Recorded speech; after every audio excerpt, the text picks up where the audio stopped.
तर नमस्कार मित्रांनो, हे बघ ब्लॉग स्टार्ट करतोय तोपर्यंत भाई ईद मुंबई आहे, ठीक आहे. असो तर नमस्कार मित्रांनो, मी निखिल दवरसिंगकर, तुमचं पुन्हा एकदा स्वागत आहे आपल्या युट्यूब चॅनलवरती. आणि आहे ना, आता आजचा डेली ब्लॉग चॅलेंज डे 3 आहे, ठीक आहे.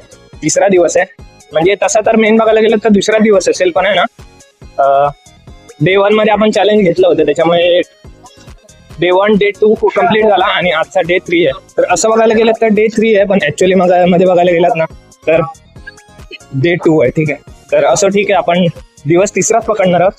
आणि आज आहे 13 सप्टेंबर 2025 आणि शनिवार आहे. तर आपण रोज सारखे ऑफिसमध्ये चाललोय. आज फॉर्मल नाही आहे, नॉर्मल ड्रेसिंग आहे, जीन्स पॅन्ट आणि ते बघा असं गोदडी सारखं दिसणारे शर्ट घातलंय. गोदडी म्हणजे असं गोदडी नाही, ते ह्याला असं काय ते स्टायलिश बेडशीट वगैरे असते ना, त्या टाईपचं शर्ट आहे थोडं. ते मम्मीने मला घेऊन दिलं होतं M2 मधून. M2 माहितीच असेल तुम्हाला पण ना, तर तिथून घेऊन दिलं होतं. तर असं मी ह्याला गोदडी सारखं दिसणारा शर्टच बोलतो, कारण की ते दिसतात तसं थोडं, म्हणजे कपडा वगैरे पण त्याचं जाडजूड आहे जबरदस्त.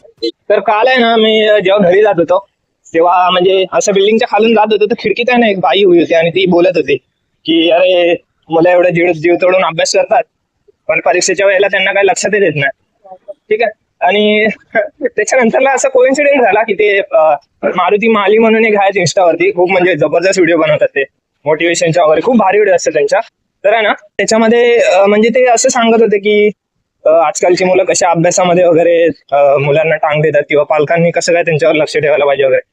तर ते थोडंसं म्हणजे मला एक कन्फ्युजन वाटलं की अरे आम्ही पण अभ्यास केलाय आमचा, म्हणजे आपण बघा जे मनापासून अभ्यास करतो ना ते आपल्या लक्षात राहतं ना, किंवा अभ्यास जेवढा आपण केलाय त्याच्या 50-60% तरी आपण लक्षात ठेवतो, की बाबा असं नाही की बाबा पूर्ण मग तो अभ्यास केलाच काहीच नाही केला. नीट लक्ष देऊन अभ्यास करणार तर सर्व होईल.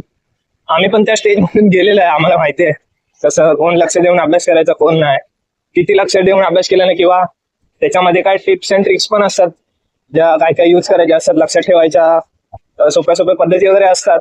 तर आजकालची मुलं आहेत ना, म्हणजे त्यांना असं झालंय की बाबा मला नुसता मोबाईल हातात द्या आणि सगळं म्हणजे आयतं हवंय. तर तसं काय नसतं, आजकालच्या पालकांवर पण आहे, कारण की आधीचे पालक कसे होते की शिक्षक लोक वगैरे जे बोलायचे, जे करायला सांगायचे ते जबरदस्तीने वगैरे मुलांना शिकवायचे, ठीक आहे. मुलगा काही कंप्लेंट घेऊन गेला ते शिक्षकाची जाऊन मस्तपैकी वाट लावतात. तर असा सीन आहे.